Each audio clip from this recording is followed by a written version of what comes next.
National Limerick Day, Tony. You got one for us? Tony Kornheiser sure do. There once was a man who had hoped that his hometown would soon elope with a first pick named Flag, and he'd get to brag. But don't push it, you just got the Pope. You're up right in Limerick. Listen, I will take a blessing for Caleb Williams before I even move on to the hope for Cooper Flag tonight. I will. Bird in the hand. Bless Caleb, and I'll let other stuff go for a little while. I got like 10 texts when they named a Pope, and they were all the same thing. Don't tell me Wilbon played Little League with this guy. No. That's essentially what everybody said. No, that wouldn't have been possible. That's what they thought. Welcome to PTI, boys and girls. In today's episode, the Cavs are one game from being bounced. The Oilers suffer an improbable loss, and Saints quarterback Derek Carr retires. But we begin today with a report by Shams Charania of ESPN that Giannis Antetokounmpo is open-minded about exploring whether his long-term fit in the NBA is remaining in Milwaukee or playing elsewhere. Wilbon, what does that open-mindedness to playing for another franchise say to you? Tony, it's like the first sort of soft trade demand. I shouldn't use the word demand because if it's soft, it's not a demand. We've known this. When the Milwaukee Bucks went out as they went out, and they've gone out, in 22, 23, and 24, and 25. You know, they've gone out early. They weren't even a factor, even though it looked like the building of the team and the acquisition of Dame Lillard and all these things. Doc Rivers going to coach here. All these things looked like they were building toward Milwaukee having another real shot at a second championship. They won one in 21. And that's not the case. And so given that they have no real assets to throw around to change the team, which is incredibly old by today's NBA standards, Giannis is going to have to go somewhere else to threaten to win. And so the where becomes the next guessing game, and this will consume people like other superstars and other summers have when they're going to go someplace. Where is KD going to go? Where's LeBron going to go? So that now will be the case with Giannis.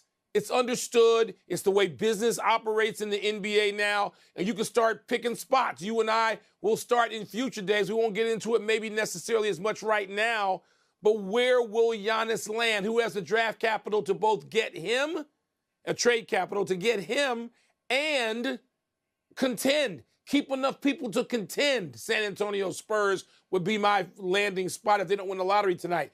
So this is going to fascinate people now, Tone, for the next few weeks. I think this is a really big story. I think it's a bigger story than any of the playoff series right now because, you know, there are championships in the offing here.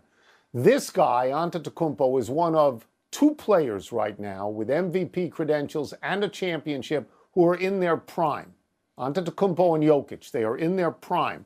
LeBron and Steph Curry and Kevin Durant are past their primes.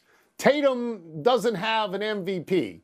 Embiid is never well, and Luka hasn't won anything. So where this guy lands is of enormous consequence. I mean, yes. It really is. It reminds me of when Kareem said, I want to get out of Milwaukee and you need to trade me. And when Wilt said, you've got to trade me. This is a really big deal. Both those guys ended up in L.A. So I'm going to start right now with the Los Angeles Lakers. And I'm going to say they're always in the mix, and the league would probably want him in a place like Los Angeles. I'm going to say the Celtics are involved. I'm going to echo what you said and say that San Antonio is involved. And it's possible to me, and I don't know how much Giannis Antetokounmpo likes the Midwest, but if he does, then Cleveland and Detroit and Indiana might be involved in this. Yes, it is a guessing game, Mike, but his competence. Let me ask you this: that lottery is tonight. If you won the first pick, would you trade it even up for Giannis Antetokounmpo? Because depends on who I am. Depends on who I am, Tony, and what I think I have. So, like Philadelphia, suppose Philadelphia wins. Are they better served with having Giannis out there and keeping Embiid and everything else they have, Maxey, and are they better, Paul George? Or, listen, Cooper Flag's going to be a hard person to deal away at 19 years old or 18. He's not even 19 yet. But the guessing game begins, and it begins tonight, Tony. Yeah, You're absolutely right about that. Yep, that's right. That's right. The Cleveland Cavaliers lost more than game 4 to the Pacers yesterday. The team also lost its biggest star, Donovan Mitchell, during yesterday's beatdown that put the Pacers up 3-1. An MRI today revealed Mitchell re-aggravated a left ankle injury and will be a game-time decision for tomorrow night's elimination game in Cleveland. Tone Pacers coach Rick Carlisle said, quote, "We haven't done anything yet," close quote. Is that how you see it? Actually, I do. It's 3-1. It's not 4-1. They're in the process of doing something, but they haven't closed it out yet by any stretch of the imagination, although you'll be able to tell the people who are watching now the text you received from me in the middle of that game yesterday where I said, I can't believe this.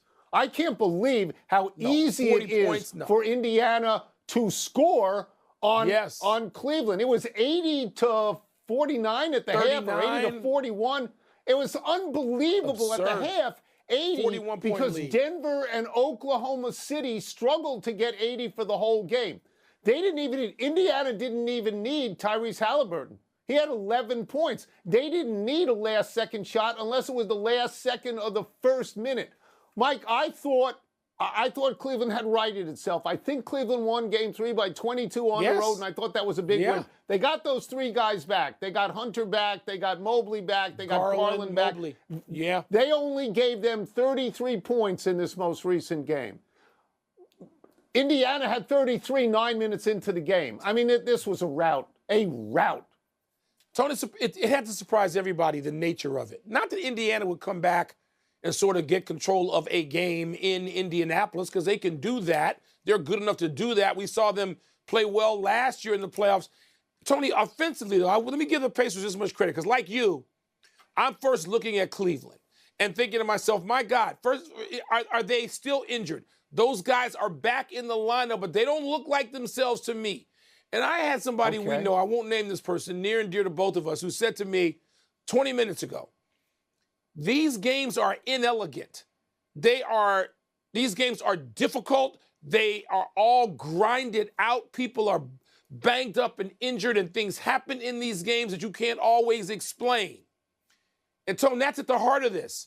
And Cleveland was in this position yesterday, and Indiana took complete advantage of it. And Tony, offensively, the Pacers are now the most fun team to watch. If Steph Curry's not out there for Golden State, Indiana's the best team to watch play offense. I told you after Game 1 that Indiana had imposed its will on Cleveland. And we have now seen this 3 different times. By the way, in my ear, they tell me 80-39. 80-39 at the half. 41-point lead. Kidding me? It's insane. We move on. Guess what comes up now, kids, in the 3rd spot? Hockey. Over the weekend, we had a game-winning goal with less than 1 second to play by Las Vegas. We had Dallas appear to kick in a go-ahead goal that was allowed to stand against Winnipeg. We had Carolina dominate the Capitals in their Game 3, and Florida won again at home to even their series with Toronto. Wilbon, which NHL series are you finding most compelling at the moment? Tone, I was going to just try to change it up and maybe mention the Capitals.